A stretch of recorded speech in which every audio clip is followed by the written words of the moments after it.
ज्यादातर सफलतम लोग तो एक ऐसे माहौल में जन्म पाते हैं जो एकदम विपरीत का माहौल होता है। तो चाहे बिल गेट्स हो, वारेन बफेट हो, सचिन तेंदुलकर हो, लता मंगेशकर हो, किशोर कुमार हो, आचार्य रजनीश हो, या किसी भी फील्ड से आने वाले सफलतम लोग हों, उन सब ने एक विपरीत के माहौल में जन्म लिया होता है।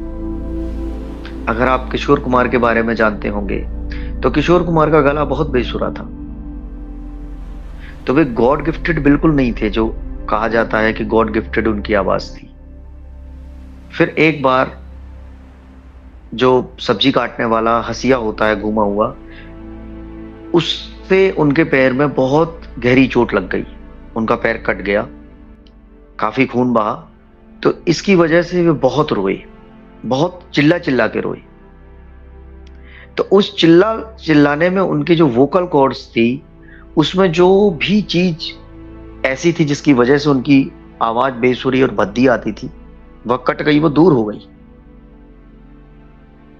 और वहां से उनका गला सुरीला और एक अलग ही तरीके का खुली हुई आवाज उनके गले से निकलनी चालू हुई। तो कहा जा सकता है कि वो एक, उनकी आवाज जो थी वो एक एक्सीडेंटल आवाज थी, एक्सीडेंटल साउंड थी। अब अगर आचार्य रजनीश की हम बात करें तो उन्होंने कुचवाड़ा में जन्म लिया था, एक छोटे से गांव में, जिस गांव के लोगों को कुछ भी पता नहीं होगा जिस लेवल का, और उस गांव के लोग क्या पूरी दुनिया को वो नहीं पता था जो ओशो को पता था। ऐसे तो उनकी सफलता कोई 90 रोल्स रॉयल्स या 64,000 एकड़ जमीन पर ओरेगन सिटी का बनाना या ये सारी नहीं थी, या 600-650 किताबें लिखना या 2 लाख किताबें पढ़ लेना। ये सब सफलताओं में मैं नहीं गिनता हूँ। उनकी सफलता तो आध्यात्मिक जगत की कुछ और चीज थी जिसे वे जी रहे थे। वे सिर्फ अपने आप को जी रहे थे। उन्होंने अपने आप को जीने के अलावा कुछ नहीं किया। बिल गेट्स की हम बात करें तो बिल गेट्स पढ़ने में बहुत इंटेलिजेंट थे। अब वे दिन रात पढ़ते रहते थे। तो एक बार उनकी माँ ने कहा कि आप जाओ खेल के आओ बाहर। तो बिल गेट्स ने कहा कि मैं अभी पढ़ना चाहता हूं। उनकी माँ ने और प्रेशर डाला कि सारे बच्चे बाहर खेल रहे हैं, तुम खेलते क्यों नहीं। तब भी वो नहीं गए। तो उनकी माँ ने थक हार के बिजली काट दी, बिजली का स्विच ऑफ कर दिया, मेन स्विच ऑफ कर दिया,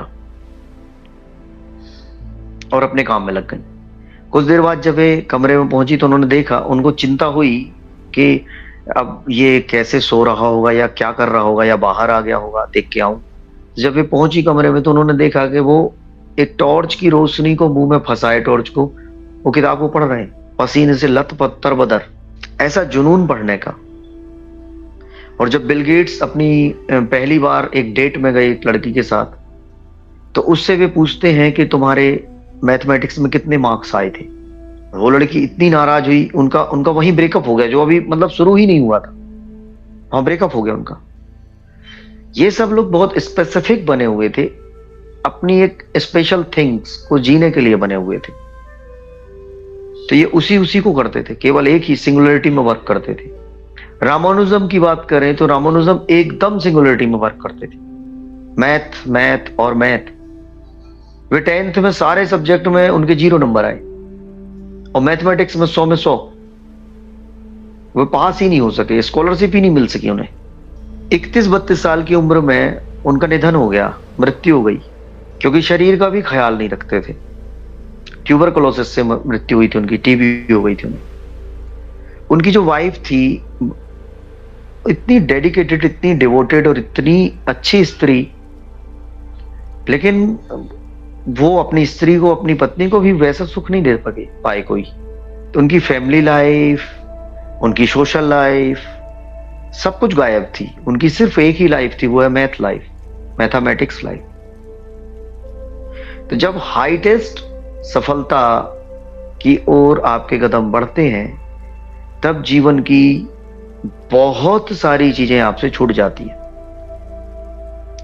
और आपको मैं कहना चाहता हूं कि सफलता के लिए जो सबसे अधिक वर्क करती है वो है त्याग की शक्ति। आप त्याग के बिना एक कदम भी नहीं चल सकते, क्योंकि आप जिस जमीन पर खड़े हैं उस जमीन को आपको त्याग देना होता है।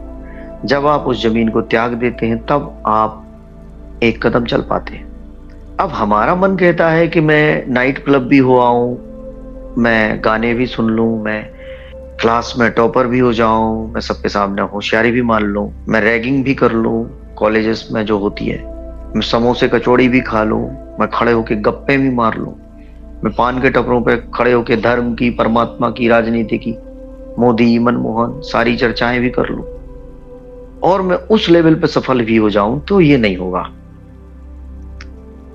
तो आपको बाकी सारी चीजों को त्याग करके कंप्लीट फोकस करना होगा अपनी किसी एक चीज पर, जाके आप इसको इतनी हाइट की सफलता पा सकते हैं। ये पावर ऑफ फोकस का काम है। सो आपको लेजर फोकस रखना पड़ेगा, जैसी लेजर लाइट रखती है। और दूसरा है कंसिस्टेंसी। तो आप जितने कंसिस्टेंसी से लगे रहेंगे, लगातार निरंतरता आप में होगी, रोज आप वही कर रहे हैं। जो अनडिस्प्यूटेड किंग हैं फुटबॉल के, पेले, उनका कहना है कि मुझे उस व्यक्ति से डर नहीं लगता जिसने 1000 किक्स का अभ्यास किया हो, 1000 प्रकार के किक्स का अभ्यास किया हो। मुझे डर उस व्यक्ति से लगता है जिसने एक ही किक का 1000 बार अभ्यास किया हो। तो इस जगत में सबसे ऊंची सफलताएं उनके हाथ में आती हैं जो जनरल थिंग्स की जगह स्पेशल थिंग की तरफ चलते हैं, किसी बहुत स्पेशल थिंग की तरफ चलते हैं, तब आप बहुत हाइट की सफलता पे जाते हैं।